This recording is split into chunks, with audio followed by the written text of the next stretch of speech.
આ પાથરા એમ જ છે. જો આ પલ લઈ ગયો આ કઈ માલઢોર હેમર મિત્ર પવન નો ઢળી ગયો છે. જો મિત્રો હેમર નો પાક દેવાય ગયો માંડવી છે આ ખેંચવાની પણ બાકી હતી.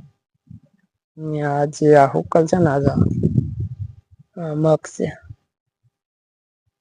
મગ છે ને મિત્રો પલળી ગયા આ છે ને મિત્રો આ મગ છે ને મિત્રો આ મગ છે ને આ છે ને હવે ઉગી જાય કેમ કે આ પલળી ગયા હવે કઈ કામ નું નહી મિત્રો. જો આ બધું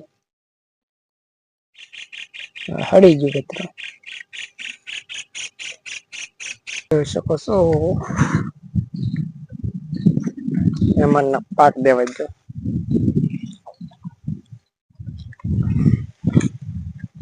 પણ વાવેલ છે મગ છે ને મિત્રો જુઓ જો મિત્રો મગની હિંગુ છે જે અંદર ને અંદર કોતરા કાઢી ગયા મિત્રો. મગ છે ને હવે આ કઈ કામ ના નહીં.